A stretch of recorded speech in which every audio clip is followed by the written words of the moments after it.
A Serra do Pisco, a história e os lugares.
Exceto alguns inquéritos mandados realizar por Dona Teresa e por Dom Sancho I, pode dizer-se que as inquirições régias tiveram início com Dom Afonso II em 1220. Com estes inquéritos, os reis procuravam afirmar o poder régio e registar, legislar e averiguar o estado dos seus bens e direitos. Após as inquirições de Dom Afonso II e Dom Sancho II, que se focaram em regiões específicas, em 1258, Dom Afonso III ordenou a realização de inquirições gerais. Para estas inquirições gerais, os inquiridores escolhidos entre os homens da Igreja e das oligarquias urbanas tinham como missão, tanto no interesse do povo como do rei, procurar saber, de homens bons, toda a verdade e acerca dos direitos reais pertencentes à coroa do Reino de Portugal, fossem propriedades, padroados de igrejas, rendas ou direitos. Estas inquirições e as outras que as seguiram encontram-se entre as fontes medievais portuguesas mais ricas. No caso particular de Carapito, as inquirições gerais de Dom Afonso III são, sem surpresa, igualmente um documento singular e excepcional. Em primeiro lugar, dizem-nos que, no ano de 1258, Carapito já possuía o Estatuto de Conselho. Mas, mais do que isso, também nos permitem concluir que, nessa altura, o Conselho já não era novo. Isso mesmo pode ser deduzido a partir da referência que é feita ao magistrado local e que diz o seguinte: perguntado acerca do juiz de Carapito, o prelado disse que el rei sempre aí pôs juízes, e o meirinho real, Gonçalo Mendes, pôs agora o juiz que lhe apresentaram Fernando Rodrigues e o Conselho, como ao representante do rei.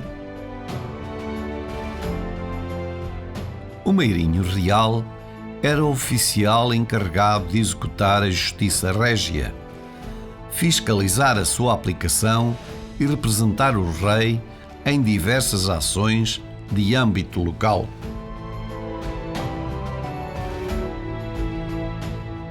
A economia local também já teria a sua importância, uma vez que, de acordo com as mesmas inquirições, o Conselho de Carapito, que já pertencia ao Bispado de Viseu, teria de pagar anualmente ao rei, no primeiro dia do mês de maio, como imposto resultante das suas colheitas, 16 libras e um soldo.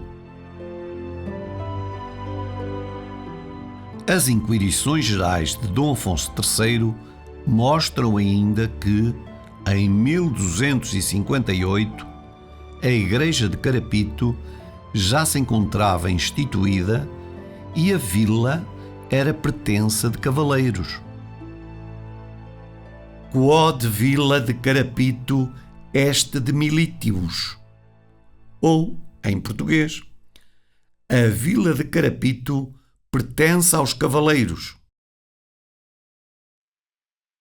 Os cavaleiros administravam as terras que a coroa lhes tinha concedido, em troca de taxas ou tributos, tendo ainda a obrigação de fornecer soldados em tempos de guerra ou prestar serviços administrativos.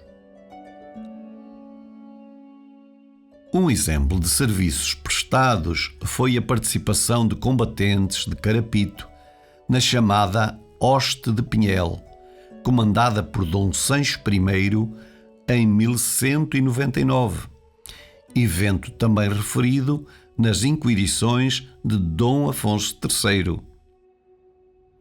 A hoste, ou combate, no termo de Pinhel, aconteceu durante uma ofensiva leonesa na beira interior e em Trás-os-Montes, durante a qual foi necessário reunir um grande número de combatentes para que Dom Sancho I pudesse fazer frente às tropas do sobrinho Afonso IX de Leão.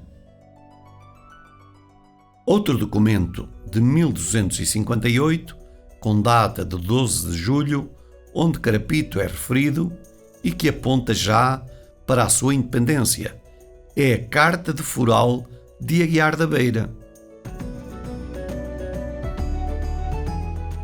Ali, os limites do concelho de Aguiar da Beira são descritos da seguinte forma: Dainde quomodo vadit ad lagenam de Garcia Pívida, aquas vertentibus ad termino de Carapito, et inde quomodo vadit ad oculum de Mola.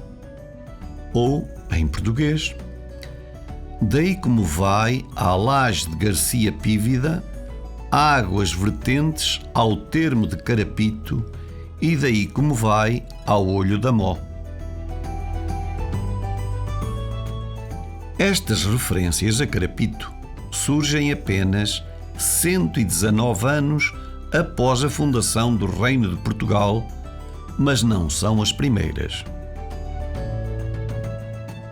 No foral de Penela da Beira, do concelho de Penedono, atribuído entre os anos de 1169 e 1175, para além do Val de Piisco, também é mencionado Carapito, a atual freguesia do concelho de Aguiar da Beira e, segundo alguma bibliografia, igualmente logo no primeiro foral concedido a localidades portuguesas, conjuntamente a São João da Pesqueira, Penela da Beira, Paredes da Beira, Linhares e Anciães, entre os anos 1055 e 1065. E se o registro no foral de Penela da Beira foi feito apenas cerca de 30 anos após a fundação da nacionalidade, o anterior, no primeiro foral, data do tempo da campanha de reconquista das Beiras por Fernando Magno, ou seja, cerca de 80 anos antes da fundação do Reino de Portugal, o que atesta a raiz histórica desta antiga vila da Serra do Pisco. E apesar destas referências diretas à existência de um Carapito nos séculos XI e XII, ainda podemos assumir que há outras mais antigas, mas indiretas.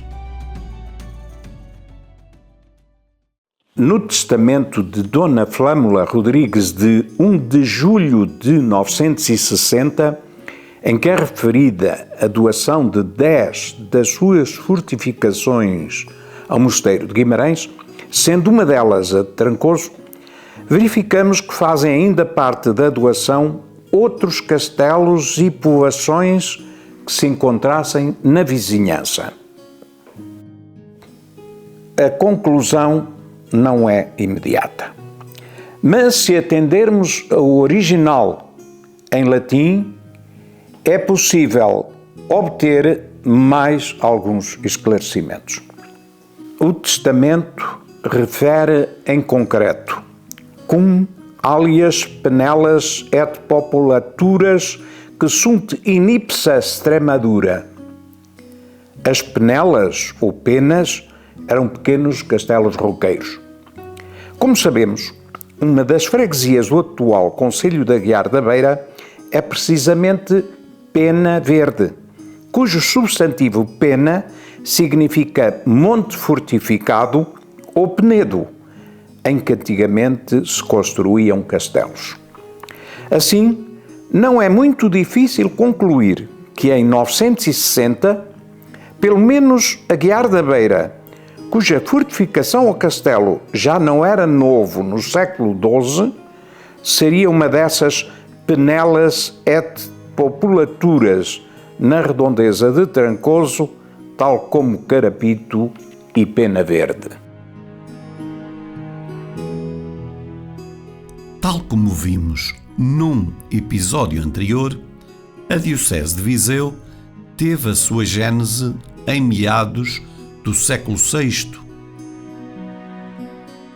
E poderão não ter passado muitas décadas até que fosse estabelecido um templo religioso em Carapito, como a capela nos Castelos, na Serra do Pisco, apesar de não haver registros concretos quanto à data da sua fundação. Ainda assim, no século XIII, a Igreja de Carapito possuía já diversos bens, nomeadamente herdades, que tinha recebido em testamento e das quais pagava tributo ao rei. Mas mais tarde também iria dar a sua contribuição para os esforços de guerra. A 23 de maio de 1320, uma bula do Papa João XXII concedeu ao rei Dom Dinis a dízima dos rendimentos eclesiásticos de todo o reino, durante 3 anos, para subsídio da guerra contra os moros. Os juízes executores começaram na cidade do Porto a recolha das taxas de cada uma das igrejas desse bispado.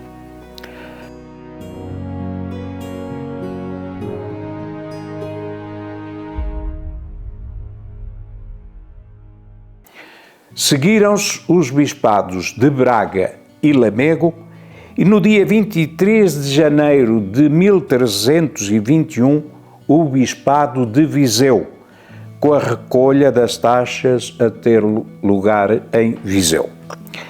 No termo de Aguiar da Beira existiu na época 3 igrejas.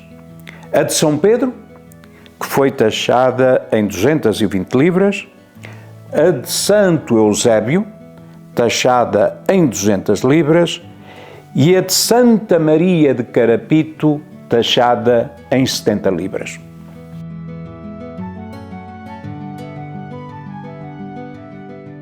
A Igreja de Carapito voltou a participar nos esforços de guerra a partir de 1341, ano em que uma bula do Papa Bento XII concedeu mais uma vez ao rei de Portugal, agora Dom Afonso IV, a dízima de todos os rendimentos eclesiásticos do reino para a cruzada contra Marrocos e Granada. Mas a próxima grande mudança para Carapito, a Serra do Pisco e a sua administração só chegaria 35 anos depois. Porém, este é um tema para tratarmos no próximo episódio. Até lá!